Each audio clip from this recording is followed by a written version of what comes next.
here's what I did this week on the farm. I added sand to my heated seating table. So the sand, you wet it and it helps retain heat longer and it helps create a wider, more uniform mat of heat basically so that all the cells are equally heated ideally. I have barn cats and they have been hanging out in the greenhouse, so I didn't want to put in sand in the huge box before I had things to cover it with because I didn't want the cats getting in and thinking it was a beautiful new bathroom for them. So I waited as long as possible and then my seeds arrived.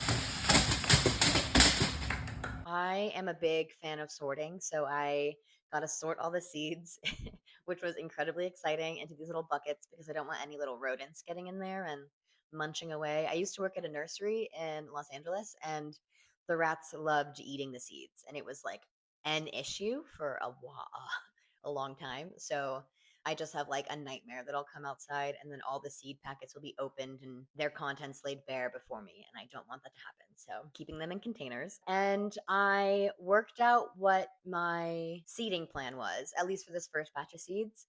I started with 9 flats of things that all germinate at relatively the same temperature. I started with cosmos, dill, basil, collards, 2 types of kale, and oh, and then okay, I was able to get one wind strip tray, so I filled it with borage.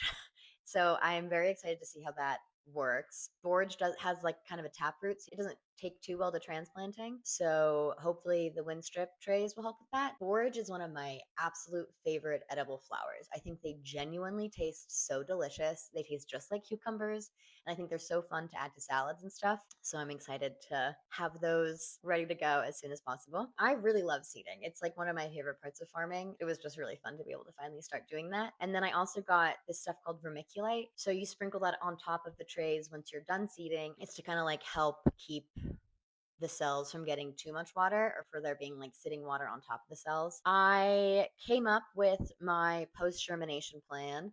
I'm going to make these tabletops out of this wire fencing that I saved from when I took the fences down at the end of last year.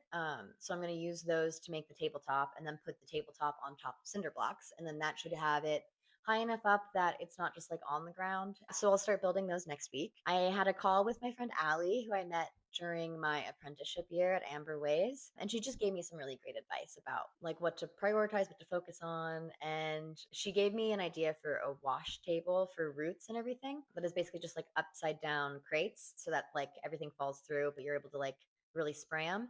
And as if manifesting it, I found that night like I was able to get 20 bulb crates on Facebook Marketplace. So excited to start getting that going. One of the projects over the next month is going to be converting a goat shed into a wash station. So gonna see how that goes. It's gonna take a bit of thinking and planning, but I'm excited to see how it turns out. And then I also came up with my amendment plan and the kind of like formula I'm using. I'm gonna be doing a mix of alfalfa meal, feather meal, kelp meal, and humic acid. It's just basically the exact formula that farmer Jesse uses in his living soil handbook. So I'm basically just copying that. And then I'm also getting compost to put on top of that once I'm forming the beds next month. And I went live with my website. So go to wildgullyfarm.com and you can see all that I have to offer. And like the most exciting thing from this week is that the seeds already started popping up. So cosmos and half of my basil are starting to germinate. So by next week, they'll be sitting in the big old greenhouse with no power and thriving. So I'm excited about that. Next week, I have a presentation for my farm launch business course. So I'm going to be working on that a little bit and then building my seeding tables and then watering, obviously, my seeds. So check up with me next week for week 11. Hello, cutie.